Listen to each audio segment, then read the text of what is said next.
প্রিয় BA first সেমিস্টারের ছাত্রছাত্রীরা, আজকে আমি যে বিষয় নিয়ে আলোচনা করব সেটি হচ্ছে তোমাদের যে এডুকেশনের আমি যে লাস্ট মিনিটে তোমাদের সাজেশন দিয়েছিলাম, সেখানে যে 2 মার্কসের কোশ্চেন দিয়েছিলাম।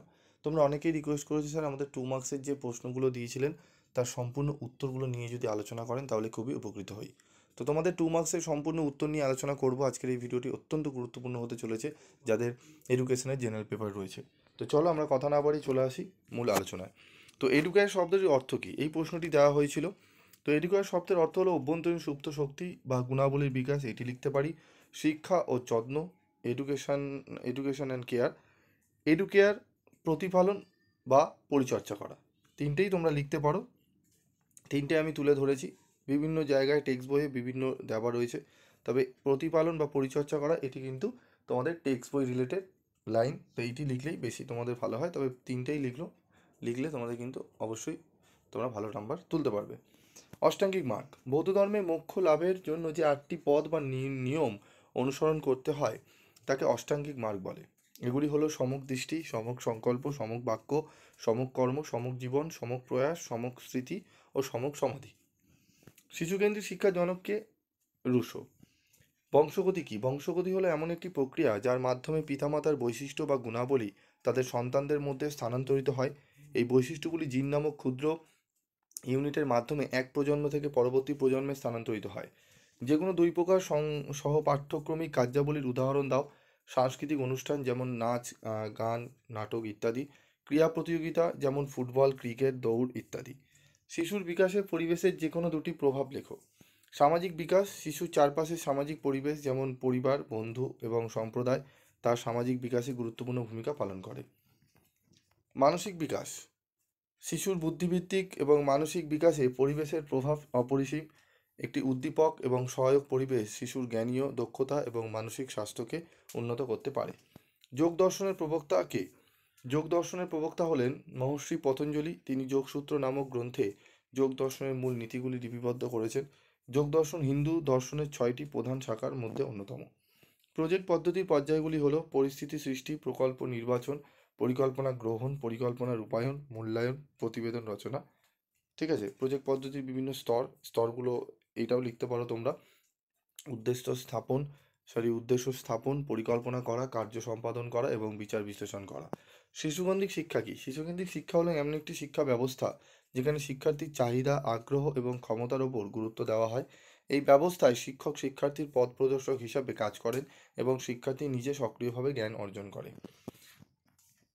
শিক্ষাক্ষেত্রে খেলার দুটি প্রয়োজনীয়তা হলো শারীরিক বিকাশ, খেলার মাধ্যমে শিশুর শারীরিক দক্ষতা এবং স্বাস্থ্য উন্নত হয়।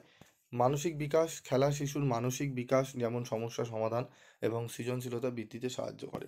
খেলাভিত্তিক শিক্ষা, খেলাভিত্তিক শিক্ষা হলো এমন একটি পদ্ধতি যেখানে খেলার মাধ্যমে শিশুদের শেখানো হয়। এই পদ্ধতিতে শিশুরা আনন্দ ও উৎসাহের সাথে বিভিন্ন বিষয়ে জ্ঞান অর্জন করে। সুশিক্ষকের দুটি কাজ লেখো।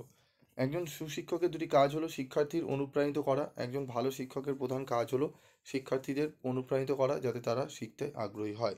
সঠিক পথে পরিচালনা করা, একজন ভালো শিক্ষক শিক্ষার্থীদের সঠিক পথে পরিচালনা করেন এবং তাদের জ্ঞান অর্জনে সাহায্য করেন। তারপর দেখো রয়েছে সহপাঠ্যক্রমিক কার্যাবলী যে কোনো দুটি গুরুত্ব। সহপাঠ্যক্রমিক কার্যাবলী শিক্ষার্থীদের সার্বিক বিকাশে গুরুত্বপূর্ণ ভূমিকা রাখে। এর দুটি গুরুত্ব নিচে আলোচনা করা হলো। ব্যক্তিসত্তার সর্বাঙ্গীন বিকাশে সহায়ক, শারীরিক উন্নয়ন। সহপাঠ্যক্রমিক কার্যাবলীতে অংশগ্রহণের মাধ্যমে শিক্ষার্থীর দৈহিক বিকাশ পূর্ণতা লাভ করে। জীবনভিত্তিক অভিজ্ঞতা প্রদান। প্রথা বহির্ভূত শিক্ষার দুটি বৈশিষ্ট্য লেখো। প্রথা বহির্ভূত শিক্ষা নমনীয়, অর্থাৎ এটি শিক্ষার্থীর প্রয়োজন এবং সুবিধা অনুযায়ী তৈরি করা হয়। এই শিক্ষা প্রায়শই নির্দিষ্ট লক্ষ্য অর্জনের জন্য তৈরি করা হয়, যেমন দক্ষতা বৃদ্ধি বা জ্ঞান অর্জন। দুজন প্রয়োগবাদী দার্শনিকের নাম লেখো। দুজন প্রয়োগবাদী দার্শনিকের নাম উইলিয়াম জেমস, জন ডিউই। সংকীর্ণ অর্থে শিক্ষা বলতে কী বোঝো? সংকীর্ণ অর্থে শিক্ষা বলতে বোঝায় কোনো নির্দিষ্ট প্রতিষ্ঠান বা ব্যক্তির মাধ্যমে পরিকল্পিত উপায়ে জ্ঞান, দক্ষতা বা মূল্যবোধ অর্জন করা। তারপর রয়েছে দেখো প্রয়োগবাদের শিক্ষা পদ্ধতির দুটি বৈশিষ্ট্য। অভিজ্ঞতা ভিত্তিক শিক্ষা, সমস্যা ভিত্তিক শিক্ষা। প্রকৃতিবাদের দর্শনের জনককে? রুশো। বৌদ্ধ দর্শনের 4টি আর্য সত্যের নাম লেখো। দুঃখ সমুদয়, দুঃখ নিরোধ, দুঃখ নির্বোধ মার্গ। ঠিক আছে, তো একদম 19টি প্রশ্নের সম্পূর্ণ উত্তর নিয়ে আমি আজকের ভিডিওটি আলোচনা করলাম। তো আশা করি তোমাদের ভিডিওটি অনেকটাই উপকারে লাগবে। তোমরা এডুকেশনের সাজেশান পেয়ে কতটা উপকৃত হচ্ছে এবং কতটা ভালো লাগছে তোমরা অবশ্যই কমেন্ট বক্সে লিখে জানাবে। এবং ভবিষ্যতে তোমাদের আবার সেকেন্ড সেমিস্টারও রয়েছে। সেকেন্ড সেমিস্টারে যারা যারা তোমরা এডুকেশন রয়েছে তোমরা লিখবে যে এডুকেশনও স্যার আমাদের এরকমই ভিডিও, এরকমই সাজেশান চাই। তোমরা জাস্ট লিখবে, আমি তোমাদের কিন্তু শুরু করে দেবো সেকেন্ড সেমিস্টারেও কিন্তু সাজেশান ক্লাস করানো, ঠিক আছে? এবং যারা অনলাইন ক্লাসে অ্যাডমিশন নিতে চাও তারা কিন্তু সেকেন্ড সেমিস্টারে নিতে পারো। আমাদের কিন্তু অনলাইন ক্লাস কিন্তু অলরেডি অ্যাডমিশন চলছে, তোমরা কিন্তু চাইলে অ্যাডমিশন নিয়ে নিতে পারো। অত্যন্ত রিজনেবল প্রাইসে কিন্তু আমাদের পড়ানো হয় এবং আমাদের স্টাডি মেটেরিয়াল ইবুক সমস্ত কিছু প্রোভাইড করে দেওয়া হয় এবং আমাদের মক টেস্টও কিন্তু নেওয়া হয়, বিভিন্ন মডেল পেপারও কিন্তু দেওয়া হয়। আজকের মতো ভিডিওটি শেষ করছি, দেখা হচ্ছে পরবর্তী ভিডিওতে। সকলে ভালো থাকবে, সুস্থ থাকবে।